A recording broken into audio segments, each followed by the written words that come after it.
Welcome to my channel the digital school of science. আশা করি তোমরা প্রত্যেকে ভালো আছো। আজকে আরও একটি নতুন টপিক নিয়ে তোমাদের সঙ্গে আমি তোমাদের কৃষ্ণচার। আর তোমরা জানো আমি প্রত্যেক দিন একটা করে নতুন টপিক নিয়ে ডিটেলসে আলোচনা করি। তো আজকের টপিক হাইপারমেট্রোপিয়া বা দীর্ঘদৃষ্টি। এই যে চশমাটা পরে আছি তোমরা দেখছো,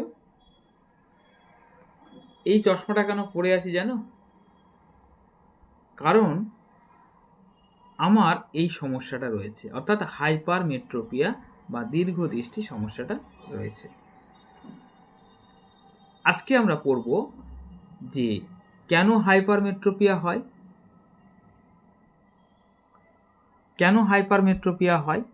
হাইপারমেট্রোপিয়া কিভাবে আমরা প্রতিকার করব, হাইপারমেট্রোপিয়া কেন হয় এবং কিভাবে আমরা প্রতিকার করব। তার আগে হাইপারমেট্রোপিয়া কাকে বলে সেইটা আগে জেনে নেব। তো সব কিছুই জানবো আজকের ক্লাসে। তবে তার আগে, ক্লাস শুরু করার আগে তোমরা অবশ্যই একটি লাইক করে দাও ভিডিওতে। আর চ্যানেলে যদি নতুন হয়ে থাকো তাহলে চ্যানেলটা সাবস্ক্রাইব করে রাখো, বেল আইকনটি অন করে রাখো। ভিডিওটি তোমার বন্ধুদের মধ্যে প্রচুর পরিমাণে শেয়ার করে দাও, যাতে এই ধরনের ইনফরমেটিভ ভিডিও প্রত্যেকে দেখার সুযোগ পায়। আরেকটি কথা, ভিডিও শেষে অবশ্যই তোমার মন্তব্য কমেন্ট বক্সে লিখে দেবে। তো চলো শুরু করছি। হাইপারমেট্রোপিয়া কাকে বলে প্রথমে এটা জেনে নিই। হাইপারমেট্রোপিয়া হলো চোখের একটি সমস্যা, যে সমস্যার কারণে কোনো ব্যক্তি দূরের জিনিস স্পষ্ট দেখতে পায়। এই জন্য দীর্ঘদৃষ্টি বলছে না, দূরের জিনিস স্পষ্ট দেখতে পায় কিন্তু কাছের জিনিস দেখতে অসুবিধা হয়। এই যেমন আমি দূরের জিনিস সমস্ত কিছু কিন্তু ঠিকঠাক দেখতে পাচ্ছি, কিন্তু চশমাটা খুললে আমি মোবাইলের লেখাটা কিন্তু পড়তে পারছি না। যেহেতু মোবাইলটা আমার কাছে আছে, চশমাটা পরলাম, এখন কিন্তু পরিষ্কার দেখতে পাচ্ছি। তাহলে এই ত্রুটিকে বলা হচ্ছে বা এই সমস্যাটাকে বলা হচ্ছে হাইপারমেট্রোপিয়া। তোমরা সংজ্ঞা আসলে ভুলভাল লিখে দাও, কিছুই নয়। দেখো কি লিখবে, চোখের একটি সমস্যা। হাইপারমেট্রোপিয়া কি, তোমরা খুব সিম্পল ভাষায় লেখো, এটি একটি চোখের সমস্যা, যে সমস্যার কারণে কোনো ব্যক্তি দূরের জিনিস পরিষ্কার দেখতে পারেন। এ দেখো আমি দেখছি দূরের জিনিস সব পরিষ্কার দেখতে পাচ্ছি, কিন্তু কাছের জিনিস দেখতে পান না। একে বলা হচ্ছে, এই সমস্যাটাকে বলা হচ্ছে হাইপারমেট্রোপিয়া। ব্যাস, বইয়ের একদম ভাষা লিখতে হবে তার কোনো মানে নেই, তোমরা নিজের মতো করে লেখো। এবারে আসছি হাইপারমেট্রোপিয়া কেন হয়। তো তাহলে আমাদের একটু ছবি এঁকে ব্যাপারটা বুঝতে হবে। তো চলো একটা ছবি এঁকে আমরা বিষয়টা বোঝার চেষ্টা করি। মনে করো এইটি আমি একটা চোখের অক্ষিগোলকের ছবি আঁকলাম, এবং অক্ষিগোলকের মধ্যে অনেকগুলো স্তর থাকে। তোমরা জানো অক্ষিগোলকের মধ্যে কিন্তু অনেকগুলি স্তর থাকে। তার মধ্যে একটি স্তর হচ্ছে যেটাকে আমরা বলছি রেটিনা। এই রেটিনার ওপরে কিন্তু প্রতিবিম্ব গঠিত হয়। এই রেটিনার ওপরে, এটা হচ্ছে মনে করো রেটিনা, এই রেটিনার ওপরে প্রতিবিম্ব গঠিত হয়। এখন চোখের সামনে একটি লেন্স রয়েছে। মনে করো এইখানে চোখের সামনে এখানে আমাদের প্রত্যেকেরই একটি লেন্স রয়েছে, এবং এই লেন্সগুলো এক ধরনের পেশি, মানে যেটাকে বলা হচ্ছে সিলিয়ারি পেশি বা সাসপেন্সরি লিগামেন্ট দ্বারা এগুলো যুক্ত থাকে, এই মানে লেন্সটাকে যুক্ত রাখে। এবার কোনো একটা রশ্মি যখন চোখের এই লেন্সের মধ্য দিয়ে প্রবেশ করছে, তো মনে করো এখানে কোনো একটা বিন্দু রয়েছে, এখানে কোনো একটা বিন্দু রয়েছে, এখানে একটা বিন্দু রয়েছে। এখন এই বিন্দু থেকে আলোকরশ্মি গিয়ে, এই বিন্দু থেকে আলোকরশ্মি এসে চোখের লেন্সের উপরে আপতিত হলো। ভালো করে বোঝো, এই কাছে একটা বিন্দু রয়েছে, আপতিত হলো। এবার এই রশ্মিটা প্রতিসরণের পরে যদি মনে করো এইখানে গিয়ে মিলিত হয়, এই পয়েন্টে এসে মিলিত হয়, তাহলে কি হবে? খুব ভালো করে বোঝার চেষ্টা করো। আমি বলেছিলাম যে রেটিনাতে যদি মিলিত হয় তাহলে কিন্তু পরিষ্কার দেখতে পাবে, কিন্তু যদি এখানে মিলিত হয় তাহলে প্রতিবিম্বটা তো এখানে তৈরি হচ্ছে। অর্থাৎ এই ক্ষেত্রে কিন্তু ওই ব্যক্তি, মানে আমার ক্ষেত্রেই বলি, আমার ক্ষেত্রে কিন্তু এই ঘটনাই ঘটছে, ফলে আমি কিন্তু এই কাছের জিনিসকে পরিষ্কার দেখতে পাচ্ছি না। তাহলে এটার জন্য এখন আমাকে কি করতে হবে? তার আগে এটা কেন হলো সেটা একটু জেনে নেওয়া যাক। এটা দুটো কারণে হতে পারে। একটা কারণ কি?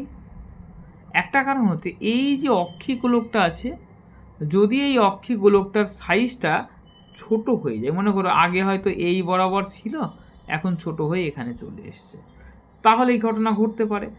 তাহলে তোমাকে যদি বলে যে হাইপারমেট্রোপিয়ার কারণ কি, তাহলে কি লিখবে? লিখবে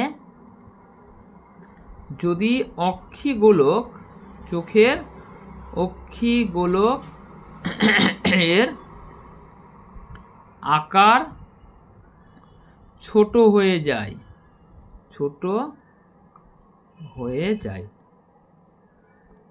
বুঝতে পারলে? তাহলে 1 নম্বর পয়েন্ট তোমরা লিখে ফেললে। 2 নম্বর পয়েন্ট কি লিখবে বলো? 2 নম্বর হতে পারে এই যে চোখের যে লেন্সটা রয়েছে, যদি তার ফোকাস দৈর্ঘ্য বেড়ে যায়, মানে সেই রশ্মিটা তো ফোকাসে মিলিত করে, তো ফোকাস দূরত্ব যদি বেড়ে যায় তাহলে একটু দূরে গিয়ে মিলিত হবে। তার মানে দ্বিতীয় কারণ হতে পারে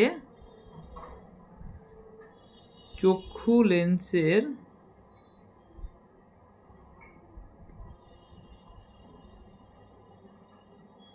ফোকাস দূরত্ব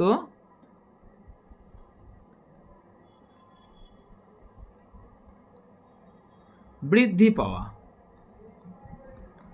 এই দুটো কারণ, এই যে দুটো কারণ লিখলাম, এই দুটো কারণের জন্য হাইপারমেট্রোপিয়া হচ্ছে।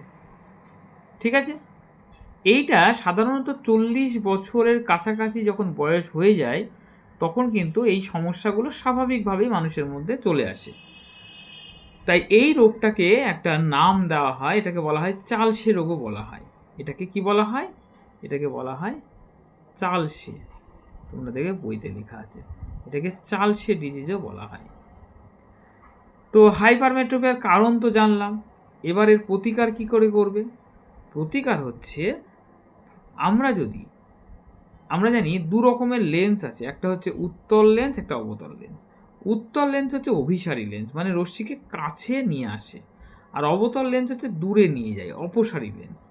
তো এখন তোমরা বলো দেখে যে আমাদের এই ক্ষেত্রে এই রশ্মিটাকে কাছে আনতে হবে না এটাকে আরও দূরে নিয়ে যেতে হবে? একটু ভেবে বলো।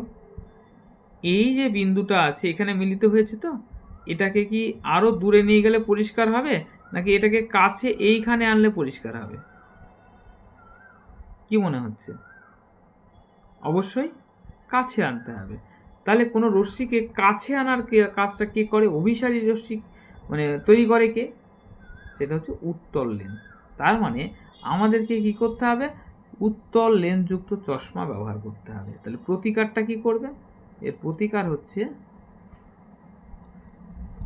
প্রতিকার কি করবে? প্রতিকার হচ্ছে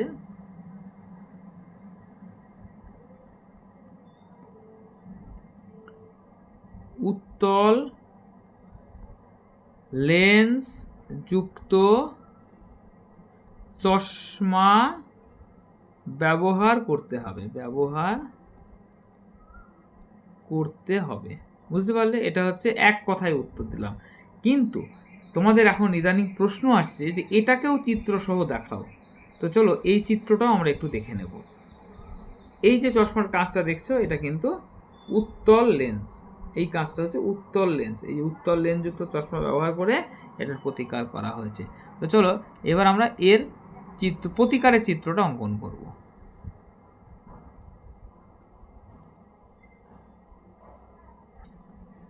তো এবার এই প্রতিকারটা আমরা করব। এই পর্যন্ত তো আমি আগে এঁকেছিলাম, এবার প্রতিকারটা কিভাবে করা হবে তো দেখে নাও। প্রতিকারের জন্য আমরা একটা উত্তল লেন্সযুক্ত চশমা সামনে ব্যবহার করতে হবে। তো আমরা এইখানে মনে করো একটা উত্তল লেন্সযুক্ত চশমাকে আমি রাখলাম। এই তাহলে কিভাবে প্রতিকারটা করবে? তো কিভাবে প্রতিকারটা করবে এইটা জানার জন্য আমাদের কি করতে হবে? মনে করো এইখানে